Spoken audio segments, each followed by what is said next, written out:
Hey everybody, welcome back to Rachel Reads. My name is Rachel. I love to read and write Christian fiction, and today I am filming Recent Reads number 5.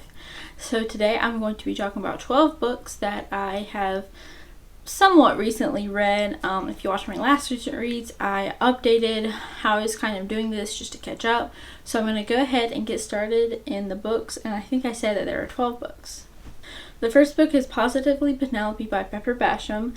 That's a lot of fees, but this is all about Penelope Edgewood, and she loves theater and musicals and acting, and she goes to Skymar, which is this Irish-Scottish inspired island, and she is trying to help the Greys rebuild their theater, but there's some sabotaging going on, and she meets two brothers, and it is a Christian romance, so it kind of takes off from there.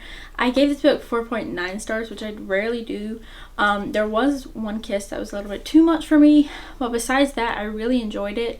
There was a lot of great faith content, and I really just enjoyed the story and seeing Penelope. It's very much Grumpy Sunshine, and Penelope is a big ball of sunshine, so I love seeing that character, and I like how she just really stayed happy.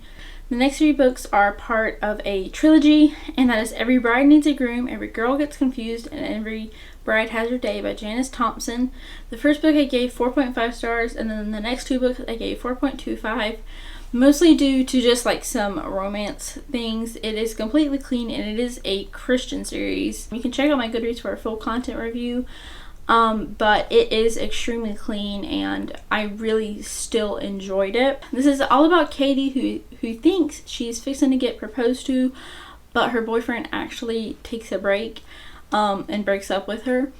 And she has submitted this entry to win a free wedding dress from a company she really likes, and she ends up winning, but she doesn't have a fiance. And in the first book, you really follow that, but in the second and third books, you just follow like the hilarious shenanigans that surround that, and it's just really good. It's Janice Thompson, so it's obviously Christian, a lot of romance, and just a really fun time overall. I don't think this is my favorite Janice Thompson series, but I do really enjoy it. The next one is London in the Dark by Victoria Lynn. I originally gave this 4.25, but I'm going to bump it up into a 4.5. This is historical fiction, and it is all about this family. Essentially, this girl lives with her parents. I cannot think of her name, but she lives with her parents. Her parents end up dying pretty soon, I want to say. So she moves in with her brother, and there's a lot of mystery surrounding what goes on. And I really enjoyed it. It does a lot with grief and sort of that topic and how we deal with it as Christians, and we really see a lot of the reactions. We see a lot of just great friendships and different things just kind of build up, and it's just a really sweet book. And Victoria Lynn is really good at writing family, but also just writing good relationships, whether they're platonic or family or familial. I just really like her writing, and I found this to be really interesting, and I enjoyed it and highly recommend it. The next book I read was The Memories We Painted by Caitlin Miller. I gave this book 4.75 stars, mostly because of that ending. Something shocked me, and I guess I should have seen it coming, but I didn't want to, and I understand why it happened. It still hurts though, so I kind of knocked it down. Typically I'm okay with that, but this book, it is a historical literary fiction. It is Christian, and we follow this artist who had polio when she was younger, so she can't really walk, and that was just really interesting to see as the historical side. But we also see her relationships with her family, her friends, and just different things, and how she's trying to help people. And she is an artist, so she's always painting stories, and we kind of see her go off into a new place and just all the different things that life throws at her. And it broke my heart. It really did, because the ending is so sad, but at the same time there is a little bit of hopefulness, so I really appreciated that, and I would recommend it if you're looking for maybe like a sad literary fiction. It's really good for that. The next book I read was Embers in the London Sky by Sarah Sundin. I gave this book 3.25 stars, and I know that sounds extremely low. I really didn't enjoy this book. It dragged a whole lot. It was very slow. There was a certain plot point that I thought was going to happen, and it didn't, but it seemed like it was for so long, and it almost did, to the point where I just didn't like it because of it, and then it flipped. And this story is just so slow. The next book I read was Bound by Victoria Lynn, and I'm pretty sure I gave this book 5 stars. I really enjoyed it.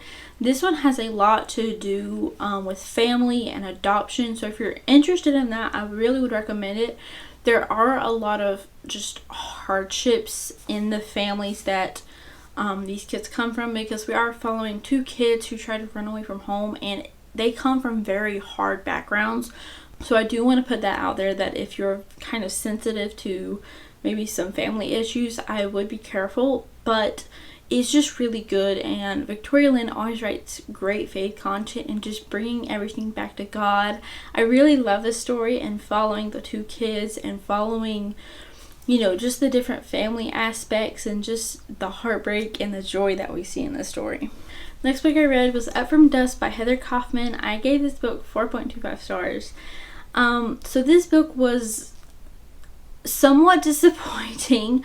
I did enjoy the writing, and I enjoyed seeing what Martha's life could have been like, but something happens in the book that just really deterred me and made me not like it, because it just really hurt too much, and I couldn't get past that fact. A lot of times I can roll with it, but something happens. It's like towards the beginning, middle of the book, so it's not like it's at the end and it wraps up nicely. It just hurt too much and was too drastic for me to kind of get over it, and I just didn't appreciate that plot point. There's just a lot of things that I didn't like, but again, it's Heather Kaufman. She wrote a 5-star book for me. It's one of my favorites. So for that reason, I loved her writing still. I love seeing, like I said, what Martha's life could have been like. I enjoy some of the events. I like seeing Martha herself, but just some of it I couldn't stand, and so that's why it's a 4.25. The next book I read was The Colors of Rain by Abigail Haven. I gave this book 4.75 stars. It probably could be a 5-star. I read a lot of like literary style fiction or just general fiction. If I was gonna rank that, this one would probably be the one that goes on top.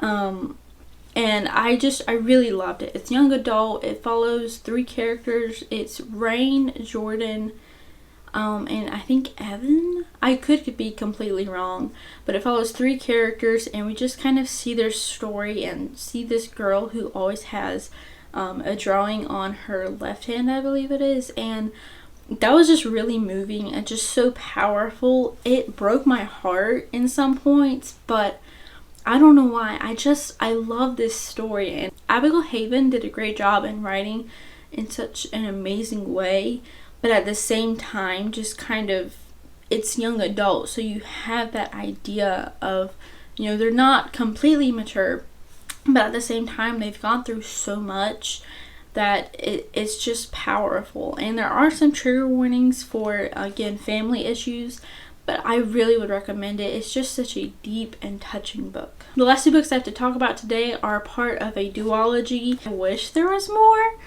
but it'll be fine. But that is the Talia Inger duology by James R. Hannibal. The first book is Griffin Heist, which was a reread for me, and the second book is Chasing the White Lion, which I read for the first time. These books are amazing. So the Griffin Heist follows Talia Inger as she is sent into a new part of the CIA called the Other Category. She is sent off into a mission in Moldova, and we just kind of follow her from there. So the first book was kind of like a James Bond Mission Impossible style story, where we follow a lot of intense action and corrupt government, which, you know, I love.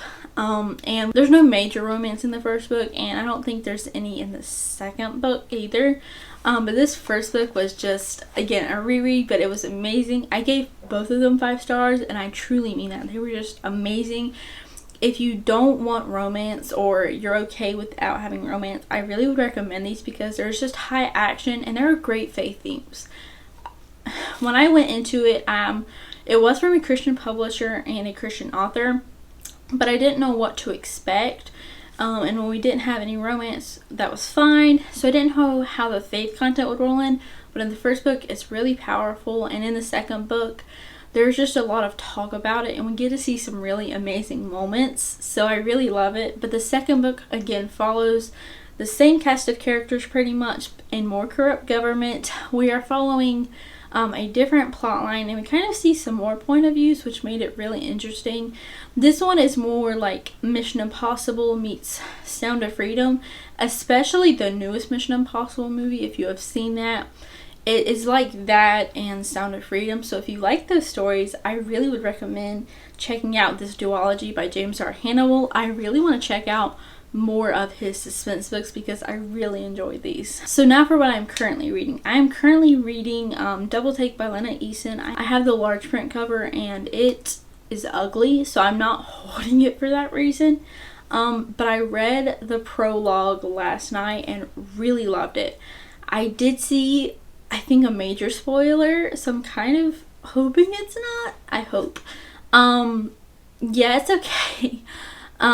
But I read the prologue. That prologue was gripping. Like, she did amazing writing it.